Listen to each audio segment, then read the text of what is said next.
अब अंतिम पड़ाव में है चाचा और हम मंच पे आएंगे। मैं करुणा जी को आमंत्रित कर रही हूँ। घर का पुरुष और पारिवारिक तनाव, करुणा जी। हमारे साथ दिक्कत ये है कि ज़िंदगी 3 कदम में बड़े आराम से चल सकती है और हमने आँखें इतना दूर तक फैला दी कि अब हम खुद अपने आप में समेटे नहीं जा रहे हैं और इतना फैल गया है, सब कुछ इतना फैल गया है कि उसे सहेजना लगभग असंभव, आज की तारीख में लगभग असंभव। तो इस परिचर्चा पे अगर बात यहाँ करनी है तो आज की हमारी पीढ़ी या हम जो 2-4 हो रहे हैं, ये बात उनके लिए नहीं हो सकती, क्योंकि उनको जो खाद पानी मिला है, हमको जो खाद पानी मिला है, हम उसे काट रहे हैं ना। जो हम अपनी हिस्ट्री से लेके आ रहे हैं वो काट रहे हैं। हम आगे की पीढ़ी के साथ में अगर कुछ बेहतर कर सकते हैं, कोई नहीं, आवाज़ हमारी वैसे भी ठीक है ना? क्या? अच्छा,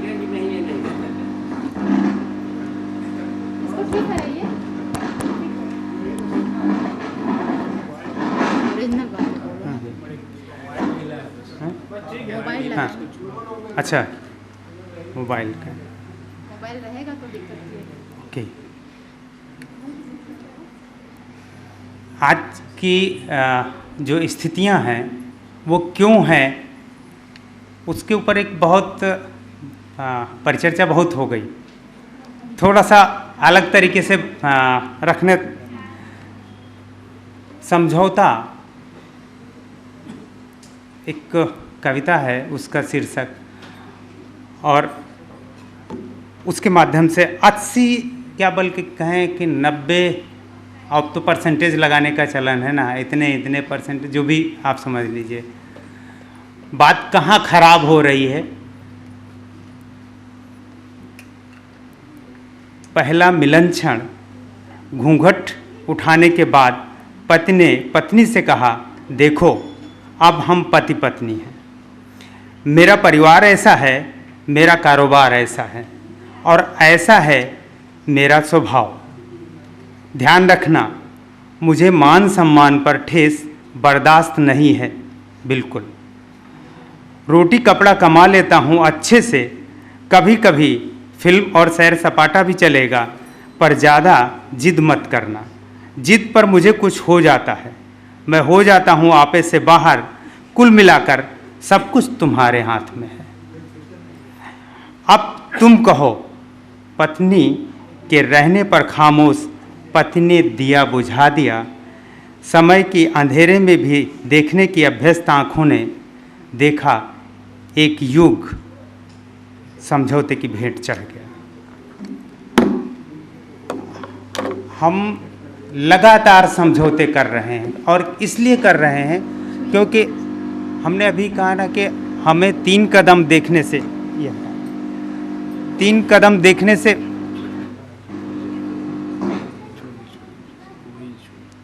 तीन कदम देखने से बात बन जाती है और हमने देखना बहुत कुछ शुरू कर दिया है।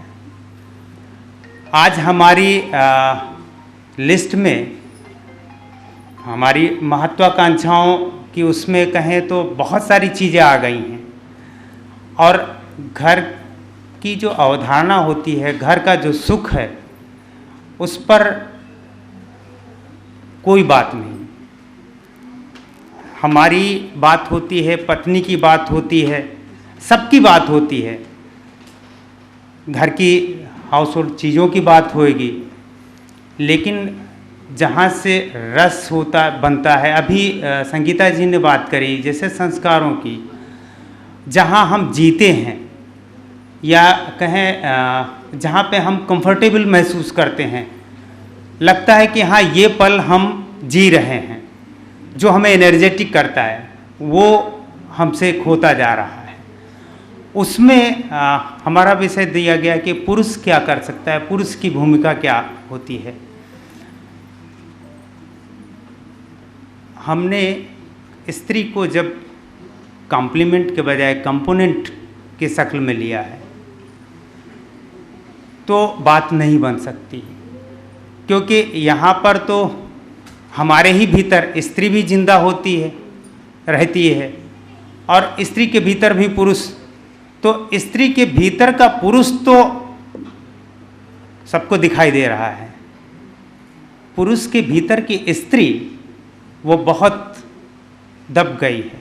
अगर वो जिंदा हो जाए, वो कहीं दिखने लगे, क्योंकि स्त्री की बात को हम जब हमारे भीतर की स्त्री, पुरुष के भीतर की स्त्री उस स्तर से समझेंगे, जानेंगे, तभी समझ में आ सकता है दूसरे की स्थितियों को। और फिर बात कंपोनेंट की है तो फिर नहीं हो सकती। हमने कॉम्प्लीमेंट माना ही नहीं। आज की जो भी स्थितियां हैं वो इसी कारण से दिखाई दे रही हैं। हम ज़्यादा देख ले रहे हैं, ज़्यादा सपने देख ले रहे हैं, ज़्यादा स्थितियों के हमारी दौड़ भी उस तरह से हो रही है, तो नहीं हो सकता। हम अपने साथ कुछ नहीं कर सकते हैं, असहाय हैं, लगभग असंभव सी बात है। हाँ, एक पुरुष के तौर पर हम इस पीढ़ी से, आगे की पीढ़ी से ये उम्मीद कर सकते हैं कि जब ये अपनी उस ज़िंदगी में जाए तो इन बातों का ख्याल रखें, इन बातों का ध्यान रखें कि वहाँ पर एक शाम के खाने पर, आज से डिसाइड कर लें, शाम के खाने पर एक बार कन्वर्सेशन का हिसाब किताब जरूर रखेंगे। दिन भर का अगर इतना ही कर लिया तो बात बन जाएगी। कन्वर्सेशन लायक नहीं होना चाहिए और रोज़ के रोज़ कन्वर्सेशन होता रहे, एक बात। और दूसरी, घर का परिवार खुशहाल जानने की बात हो तो अभी पीछे भी बात हुई, जिस घर में दादी बाबा या नानी नाना और नाती पोते एक साथ मिल करके खेल सकते हों, ये पैरामीटर है, बहुत स्थूल पैरामीटर है, जिस घर में खेल सकते हों, अगर पुरुष वो इंतजाम कर पाए आने वाले कल में तो सुखों की बात हो सकती है। और उसके लिए जिन जिन संस्कारों को एडाप्ट करना है, जिन जिन फैक्ट्स को एडाप्ट करना है, मेरे व्यक्तिगत अपने हिसाब से हमें वो करना चाहिए। और अगर नहीं करेंगे तो कल को स्त्री, अमेरिका भी एकल अमेरिका, क्या स्त्री, फादरलेस अमेरिका की बात हो रही थी, अगर स्त्री खड़ी हो जाए कि नहीं हमें पुरुष नहीं चाहिए, क्या करेंगे आप? मेल ईगो हमारा इतना है कि हमें सुनना नहीं, समझना नहीं। और कल को यही फीमेल ईगो अगर अपने वजूद में आ जाए, अपने अस्तित्व को पा जाए, तब क्या करेगा पुरुष? हमें ऐसा नहीं है, ये बात 16-18 के बाद, 12-14 साल की उम्र के बाद और 50-60 साल की उम्र तक हम कह सकते हैं कि हमारी भौतिक ज़रूरतें, फिजिकल नीड्स दुनिया भर की, लेकिन शेल्टर तो चाहिए, इमोशनल शेल्टर चाहिए। वो कहाँ से मिलेगा? हम आँख नहीं बंद कर पाएंगे, घुटन में ही हमारी आँख बंद होगी और फिर आगे का रास्ता वो नहीं आसान हो सकता। इसलिए हर पुरुष को ये मान करके कि स्त्री हमारा कॉम्प्लीमेंट है, हमारी उस गाड़ी का, परिवार की गाड़ी का एक ज़रूरी बराबर से हिस्सा है, पहिया है, वो इस बात का ध्यान रखना ही पड़ेगा। Thank you.